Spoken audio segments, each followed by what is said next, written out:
15 વર્ષથી પાલેજમાં જૂના અને જાણીતા computer, laptop, CCTV camera service, printer repairing તેમજ નવા અને જૂના કોમ્પ્યુટર લે-વેચ કરનાર.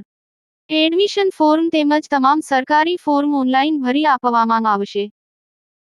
વિલાય સ્થિત બિરલા ગ્રાસિમ કંપનીમાં એચસીએલ ટેન્ક ફાટતા એકને ગંભીર ઇજાઓ જ્યારે બેને ગેસની અસર.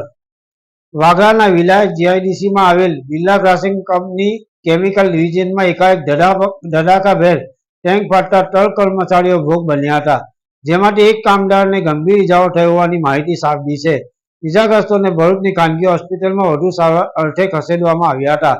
પ્રાપ્ત માહિતી અનુસાર વિલાય સ્થિત બિરલા ગ્રાસિમ કંપનીના કેમિકલ ડિવિઝનમાં ગતરોજ સાંજના સમયે ફ્લોર આલ્કીલ પ્લાન્ટમાં એચસીએલ ટેન્કનું મેન્ટેનન્સનું કામ સાહિલ ઉસ્માન ગાંચી રહેવાસી આમોદ, અમાન મુનાફ પટેલ રહેવાસી સરનાર અને સિદ્ધાર્થસિંહ તેજપાલસિંહ ગહરવાર રહેવાસી જાડેશ્વર તાલુકો જિલ્લો ભરૂચ નાઓ કરી રહ્યા હતા, ત્યારે એકાએક હાઇડ્રોક્લોરિક ટેન્કમાં બ્લાસ્ટ થયો હતો, જેને પગલે કંપની સંકુલમાં ભારે નાસભાગ સાથે અફરાતફરી મચી જવા પામી હતી.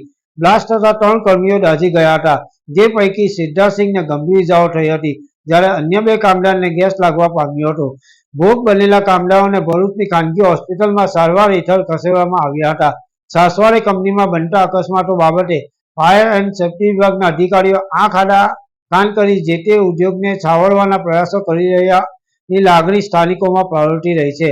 આ અંગે પંથકની જનતામાં ઉદ્યોગો અને સેફ્ટી વિભાગ વચ્ચેની સાંઠગાંઠને પરિણામે અકસ્માતના બનાવો નિરંકુશ બની રહ્યાની ચર્ચાઓએ ભારે જોર પકડ્યું છે.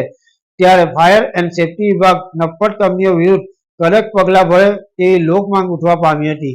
આ અંગે વાગરા પોલીસ મથકમાં જાણવાજોગ ફરિયાદ નોંધાતા પોલીસે વધુ કાર્યવાહી હાથ ધરી છે. યાકુબ પટેલ, ભરૂચ.